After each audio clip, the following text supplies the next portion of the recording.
E aí, pessoal, vamos lá para o PET 1, semana 3, EJA segundo ano. E o filósofo de hoje que queremos falar é Edmund Husserl. Então, vamos lá. Em primeiro lugar, essa questão da fenomenologia em Husserl. A fenomenologia, o que é? Ela é um estudo que fundamenta o conhecimento nos fenômenos da consciência. Nessa perspectiva, todo conhecimento se dá a partir de como a consciência interpreta os fenômenos. Então esse método ele foi desenvolvido inicialmente por Edmund Husserl e desde então tem muitos adeptos na filosofia e em diversas áreas do conhecimento. Mas a questão é, como nós falamos agora em relação à fenomenologia, a pergunta é, mas o que é fenômeno? O fenômeno, como vocês sabem, no senso comum, é o seguinte, é algo assim de espetacular que acontece, algo mais ou menos ligado assim que nos causa muitas vezes um espanto. Mas em Husserl, ele entende da seguinte forma: na filosofia, o que é? O fenômeno ele designa simplesmente a forma como uma coisa aparece ou manifesta-se para o sujeito. Ou seja, trata-se da aparência das coisas. Neste caso, o que nós podemos falar? Que o fenômeno é tudo aquilo que nós vemos. Trata-se de um fenômeno. Um exemplo, se eu estou andando pela rua, estou andando por aí e tal, de repente vejo um carro, uma casa, um poste, tudo isso são fenômenos, tá certo? É tudo aquilo que é apreendido pelos sentidos, é tudo aquilo que é apreendido pelo olfato, paladar, visão, audição e tato. A mesma coisa, ao ouvir a minha voz, é um fenômeno. Entende? Você vai fazer o lanche, sente o gosto desse lanche, é um fenômeno. Entende? Tudo aquilo que é apreendido para os sentidos é fenômeno, tá certo? Mas tem coisas que não podemos aprender. Não podemos aprender pelo fenômeno, não podemos considerar como fenômeno. Como, por exemplo, a essência das coisas. A essência de algo, isso não é dado pelos sentidos. Então, não se trata de um fenômeno, tá certo? Então, sendo assim, todo conhecimento que tenha como ponto de partida os fenômenos das coisas, eles podem ser compreendidos como que fenomenológicos. É um nomezinho meio enjoado, mas é isso mesmo. Então, pessoal, segundo Rousseau, o mundo ele só pode ser compreendido a partir do momento como se manifesta, ou seja, como aparece para a nossa consciência, como ele aparece para a consciência humana. Então, não há um mundo em si, e nem uma consciência em si. A consciência ela é responsável por dar sentido às coisas. Entende? É essa forma que Rousseau vê, ele entende o mundo. O mundo ele vê como um fenômeno. Entende? Então, essa é a maneira. Hein? Então, o mundo é um fenômeno que precisa ser conhecido. Entende? Precisa ser revelado. Cada vez que você aprende alguma coisa nova no mundo, é um fenômeno seu. Então, o que acontece?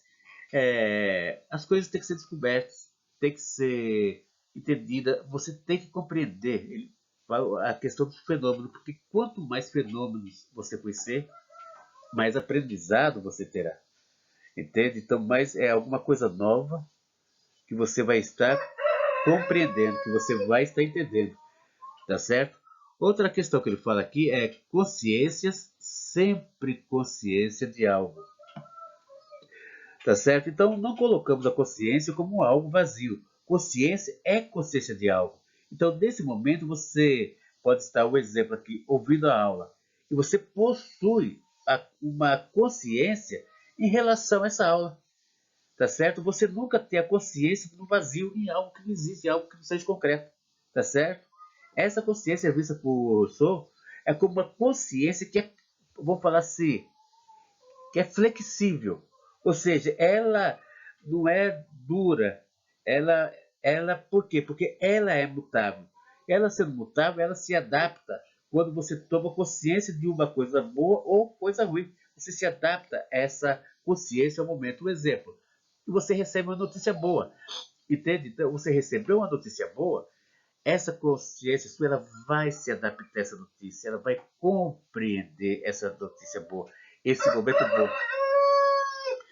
Os galos estão participando também aqui da aula à distância, né? Agora, por quê? Mas, por outro lado, se você recebe uma notícia negativa, ela vai também se adaptar a essa notícia, entende? A esse momento. Então, a consciência, ela sempre está voltada para algo que, para alguma coisa, nunca para o vazio, entende? Então, no caso, ela vai se adaptar sempre a um determinado momento, sempre a uma determinada notícia, sempre a uma determinada questão, tá certo? Ela sempre vai se adaptar nesse sentido. Então, ela nunca vai estar voltada para o vazio, ela, a consciência é flexível, como também ela é mutável, tá certo? Ela é mutável porque ela vai sempre se compreender, se voltar para um determinado momento. Ela vai se adaptar àquele momento. Vamos lá? Consciência é um ato intencional, tá certo? E para ele, para o Rousseau, a experiência pura e simplesmente não se configura em ciência e que o conhecimento possui uma intencionalidade. Não se produz conhecimento senão por uma necessidade e um ato intencional da consciência. Ou seja, pessoal, um exemplo. Essa é a questão. É, Você pega e está olhando por alguma coisa, você está olhando porque você quis olhar, intencional. Às vezes um exemplo, você está fazendo uma caminhada e de repente você observa uma passagem, uma paisagem. Para isso, existe uma intenção. Quando você quer aprender algo, você faz o quê? Você observa. Então, essa observação, essa sua atitude, consiste em quê? Em um ato intencional. Um exemplo, você pega seu celular, você observa o que você faz na hora da observação, o que ocorre, você volta a sua consciência para ele, buscando o quê? Buscando os elementos mais centrais do celular. Não aquilo que seja detalhe. Você vai descrever o que é fundamental, ou seja, o que define esse fenômeno, que é o celular. Então, conhecimento, para ser intencional, você vai direcionar sua consciência para o fenômeno, e o fenômeno, no caso, seria o celular. Tá certo? Então, pessoal, como escreve Rousseau, a intencionalidade é o que caracteriza a consciência de modo significativo. Então, nossos atos psíquicos têm a característica de se referirem sempre a um objeto, pois sempre fazem aparecer objetos. Tá certo? Então, vamos lá. Falamos da experiência, intencionalidade. Agora a questão de temporalidade, que é outra questão do Rousseau, é a consciência como temporalidade. O que vem a ser isso? É a tal coisa, um exemplo. Você pega, vamos tentar explicar de uma forma mais simples aqui, essa consciência da temporalidade se define principalmente, vamos supor, você tem 15, 16, 17, 18, 20 anos. Você tem uma relação, vamos falar assim, com seus pais, seus avós, que são bem mais velhos. Então, o que acontece? Muitas coisas que você falar, muitas coisas que você comentar, eles vão ficar até assustados.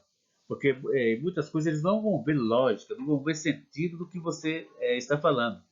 Entende? Daquilo que ele ouviu. Por quê? Porque literalmente, na consciência deles, há uma outra temporalidade. Que a temporalidade dele é diferente da sua.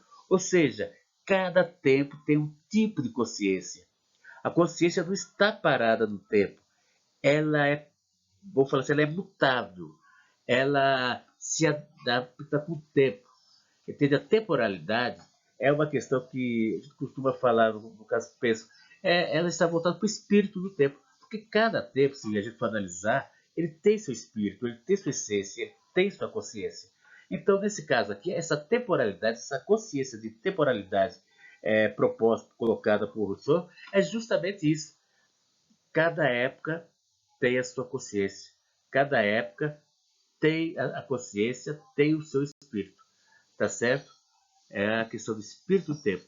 E a consciência ela se adapta com o espírito do tempo. Então é isso aí, pessoal. Até mais para vocês.